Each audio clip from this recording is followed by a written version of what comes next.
ভিডিওটা সবাই মনোযোগ দিয়ে শেষ পর্যন্ত দেখবেন। আজকে রাত্রে বাংলাদেশ থেকে একজন লোক আসছিল, তাকে ফেক ভিসা দিয়ে একটা এজেন্সি বাংলাদেশ এয়ারপোর্ট পার করে কাজাখস্তান এয়ারপোর্টে ঢুকাইছে। তারপরে তাকে কাজাখস্তান এয়ারপোর্ট থেকে ডিপোর্ট মেরে বাংলাদেশে ফেরত পাঠিয়ে দিয়েছে। আচ্ছা, কেন ডিপোর্ট মারলো? তাহলে শুনুন বিস্তারিত। এই লোকটাকে ডিপোর্ট মারা হয়েছে, তাকে ফেক ভিসা দিছিল। লোকটার বাসা নোয়াখালীতে।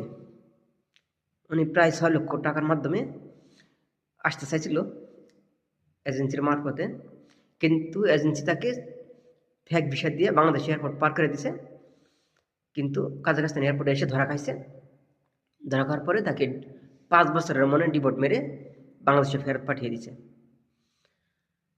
লোকটার বাড়ি ছিল নোয়াখালী। আমি এজেন্সির নাম বলবো না, কারণ আপনারা অনেকেই আছেন ওই এজেন্সির কাছে জমা দিচ্ছেন।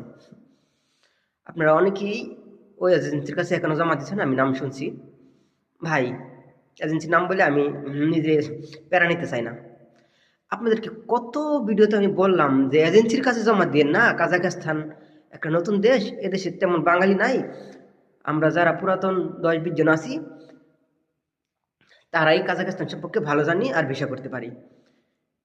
আর ঢাকা থেকে যে দু একটা এজেন্সি কাজ করে, তারা আমাদের মাধ্যমেই, আমাদের হাত ধরেই, আমাদের কারো না কারো হাত ধরেই তারা ভিসা করে, দু একটা লোক পাঠায়। কিন্তু আপনারা কি করেন? হুটহাট করে যে কোনো এজেন্সিতে গিয়ে টাকা জমা দেন, কম টাকার লোভে গিয়ে পড়ে জমা দেন, আর এই ধরাগুলা খান।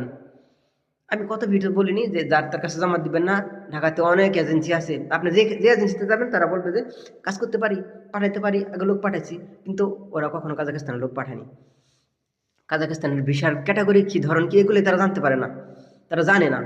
কাজাখস্তান সম্পর্কে তাদের কোনো জ্ঞানই নেই, অথচ তারা বলে কাজাখস্তানের লোক পাঠায়। আর বাঙালি ভাইরা কি অতিরিক্ত চালাক, আপনারা অতিরিক্ত শেয়ানা। আপনারা কম টাকার লোভে পড়ে গিয়ে জমা দেন আর এই ধরাগুলা খান।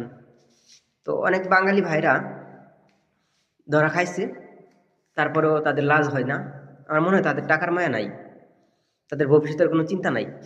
যে লোকটা যে ডিপোর্ট খাই গেল, 5 বছরের মনে ডিপোর্ট খেলো, সে তো আর 5 বছরের আগে আসতে পারবে না, এবং 6 লক্ষ টাকা গেল। তো কেমন হলো বলেন? তার দুই দিক দিয়ে ক্ষতি হয়ে গেল। বারবার বলি আপনার এজেন্সিতে জমা দিবেন না।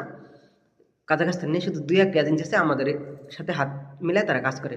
যে সে কাজ করতে পারে না কাজাখস্তানের ভিসা, যে সে করতে পারে না কাজাখস্তানের ভিসা, অনলাইনে করা যায় না। কাজাখস্তানের ভিসা শুধু কাজাখস্তানের যে ইমিগ্রেশন অফিসার আছে তারাই করতে পারে। তো আমার ভিডিওটা সবাই শেয়ার করবেন, সাবস্ক্রাইব